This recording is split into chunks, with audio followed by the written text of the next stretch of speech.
Olá, vamos lá para a nossa aula 4 do nosso mini curso das benditas sementes. Na aula anterior, nós tiramos o girassol com casca da água, colocamos numa peneira para a gente ver qual é a etapa seguinte depois que acorda a semente, qual é a melhor forma de você limpar a semente para ela ir para a próxima etapa.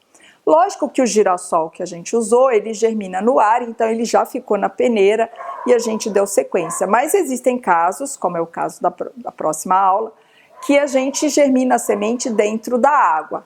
Mas, de qualquer forma, antes da gente ir para a semente que germina na água, ou falar mais da semente que germina no ar, eu gostaria de falar um pouquinho mais daquelas sementes que só fazem acordar, elas não vão para a etapa seguinte. Isso é bem interessante de falar, porque muitas pessoas ficam perdidas com relação a essas sementes.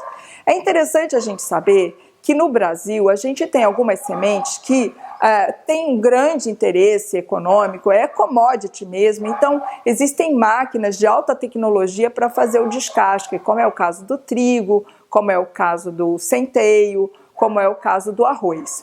Mas existem algumas sementes que a gente consome, a gente compra, tudo bem, mas que são descascadas em máquinas de nem tanta tecnologia, são máquinas mais robustas, mais rústicas, e aí a gente está falando do girassol sem casca, estamos falando da cevada e da cevadinha, estamos falando da aveia, que são sementes que descascam, ficam sem a casca, mas na hora de fazer o processo, algumas delas sofrem trincas, sofrem danos, quebram mesmo.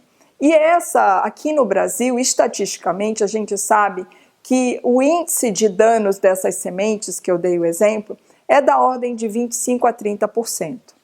E aí você fala, poxa, mas 75% é alto, então germina, não germina? Não, não é correto germinar sementes que passaram por um processo de descasque de baixa tecnologia. Por quê? O que acontece? Digamos, 70% vai sair da água, acordou bonitinho e vai começar a desencadear todo o seu processo de sair o narizinho e germinar. Agora, aqueles 25%, 30% que não tem mais germe, que sofreram danos, elas não vão germinar. Elas vão, então, fermentar.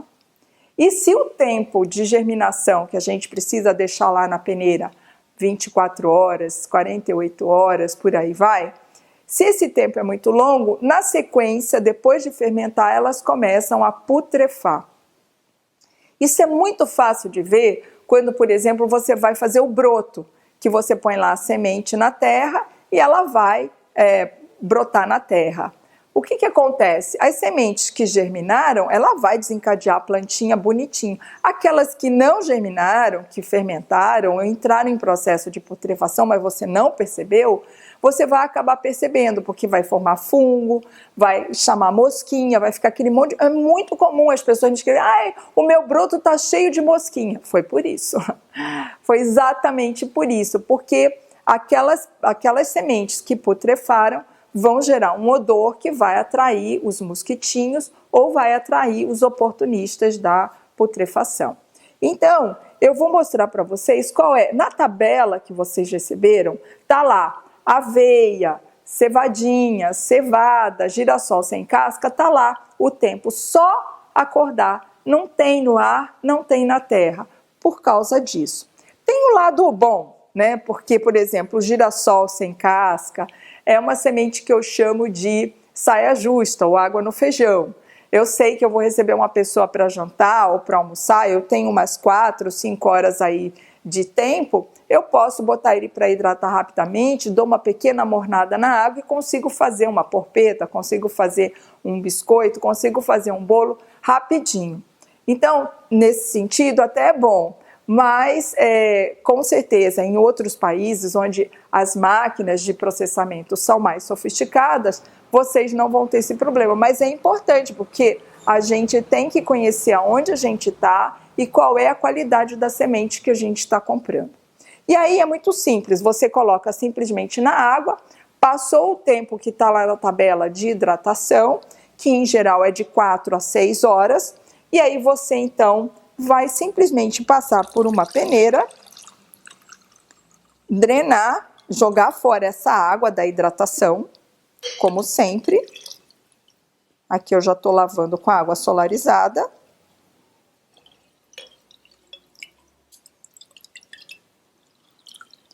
E já deixo a minha semente aqui na peneira, drenando, para, na sequência, usá-la no processo, na receita que eu tenho planejada a fazer.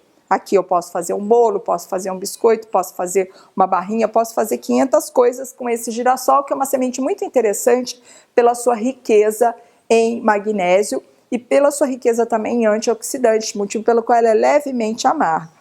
Agora, no caso da cevada, da cevadinha, do trigo sarraceno, aqui eu tenho trigo sarraceno e aqui eu tenho aveia. Nesses dois casos, no caso de cereais, porque o girassol é uma fruta oleaginosa. No caso dos cereais, eu gosto de deixar bem mais tempo, eu gosto de deixar o dobro do tempo. Eu troco a água e deixo mais tempo, porque aí eles são sementes muito durinhas e quanto mais tempo eu deixar, mais maciazinha elas vão ficar para eu fazer uma granola viva, um tabule, coisas do gênero. Mas é sempre assim, tira toda a água, lava, deixa drenando e na sequência já vai para a receita que você planejou. O outro caso de sementes que a gente não germina são as sementes, as castanhas de caju e a castanha do Pará. São duas sementes que, para sair da casca, para tirar aquela pele verde da castanha do caju ou para sair do ouriço, precisa de um tratamento térmico. E esse tratamento térmico ultrapassa os 45 graus e com certeza danifica o germe, que é o elemento que tem tudo para transformar aquela semente numa perpetuação de espécie, gerar o narizinho, etc. Então, existem alguns crudivoristas mais puristas que não consideram essas sementes como vivas e realmente não são, né? Fazer um sorvete vivo dizendo que usou castanha de caju não é um sorvete vivo. Na verdade, é um sorvete vegano.